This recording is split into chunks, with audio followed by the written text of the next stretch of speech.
Soil के अंदर जो ऑर्गेनिक मैटर है वो 5% है, और हम उसकी बात करेंगे इस वीडियो में। सॉइल ऑर्गेनिक मैटर क्या होता है?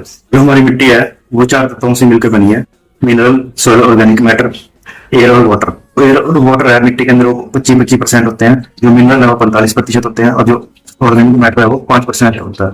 तो ऑर्गेनिक मैटर मिट्टी के अंदर कुछ जैविक तत्व पाए जाते हैं, तो जैसे पेड़ पौधों के अवशेष हो गए, माइक्रो ऑर्गेनिज्म है, सूक्ष्म जीव है, इनसे मिलकर सॉइल ऑर्गेनिक मैटर बनता है। जब ये चीजें मिट्टी के अंदर गलती और चढ़ती हैं तब जाके जैविक कार्बन बनता है। जैविक कार्बन हमारी मिट्टी के लिए बहुत जरूरी है। मिट्टी के अंदर कार्बन के तत्व मौजूद होते हैं जो जैविक कार्बन के नाम से जाने जाते हैं।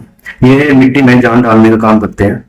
जैसे हम फसल उगाते हैं तो हम मिट्टी में अगर ऑर्गेनिक कार्बन की जांच करवाते हैं, हमारी जो हरियाणा की मिट्टी है उसमें 0.3 से 0.4% तक जैविक कार्बन मौजूद है, जबकि एक अच्छी मिट्टी के लिए 0.5 से 0.75% ऑर्गेनिक कार्बन होना चाहिए। ये जितना कम होगा उतनी ही हमारी मिट्टी की पैदावार शक्ति कम होगी, और जितना ज्यादा होगा उतनी ही पैदावार शक्ति ज्यादा होगी। ऑर्गेनिक कार्बन के फायदे क्या क्या हो सकते हैं? ऑर्गेनिक कार्बन अगर हमारी मिट्टी में ज्यादा है तो मिट्टी की उपजाऊ शक्ति ज्यादा होगी। हमारी मिट्टी है जो वो पानी को पकड़कर ज्यादा रखेगी, ज्यादा पानी को पकड़कर रखेगी, और जब पानी को पकड़कर रखेगी तो वो नरम होगी, जिसकी वजह से पौधे की जड़ें हैं वो गहरी जा सकती हैं। और उस मिट्टी के अंदर पोषक जो सूक्ष्म जीव है वो भी ज्यादा होंगे। सूक्ष्म जीव अगर ज्यादा होंगे तो जितने भी न्यूट्रिएंट है उनकी रिसाइकलिंग करेंगे और वो दोबारा से हमारी मिट्टी के अंदर ज्यादा से ज्यादा पाएंगे।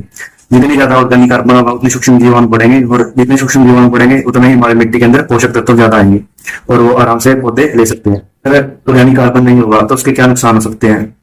पहला नुकसान तो यह है कि हमारी जो मिट्टी है वो हार्ड हो जाती है, तो इसे क्या है, ना तो वो पानी नीचे जा पाता, ना ही जड़ों का विकास अच्छे से हो पाता। दूसरा, जो हम पोषक तत्व डालते हैं, फर्टिलाइजर या खाद डालते हैं, वो भी हमारी फसल को कम मिलते हैं। जब ऑर्गेनिक कार्बन कम होगा तो पोषक तत्व हम पौधे अच्छे से ले नहीं पाते, और जिसकी वजह से हमारे पौधे का विकास नहीं हो पाता। तो ऑर्गेनिक कार्बन ऐसे ही कम होता रहा तो उसकी वजह से जमीन है वो बंजर बन सकती है।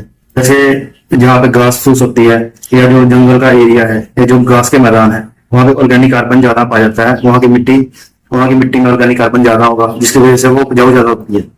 और जो हम खेतों की मिट्टी की बात करते हैं उसमें हम रासायनिक खाद डालते हैं, जिसकी वजह से मिट्टी की उपजाऊ शक्ति है वो कम होती जा रही है। तो हमें अपनी मिट्टी को भी बचाना है और अपनी खेती को भी बरकरार रखना है, तो हमें जो जैविक खाद है उसका प्रयोग करना चाहिए। जो अच्छी गली और सड़ी हुई खाद है गोबर की, उसका प्रयोग करें, या आप वर्मी कंपोस्ट की जैविक खाद का प्रयोग कर सकते हो। प्राकृतिक खेती के अंदर आप जीवामृत, घन जीवामृत का प्रयोग कर सकते हो, जो बहुत जल्दी से आपके खेतों में जैविक कार्बन को बढ़ाने का काम करती है। या आप जो हरी फसलें हैं जैसे मूंग होगी, डैंचा होगी, या जो पेड़ पौधों से हरी पत्तियां मिलती हैं वो हम अपने खेतों में डाल सकते हैं, जिससे नाइट्रोजन भी मिलेगी और हमारे खेतों में ऑर्गेनिक कार्बन भी बढ़ेगा। इस वीडियो में इतना ही। आप सभी का इस वीडियो को देखने के लिए धन्यवाद।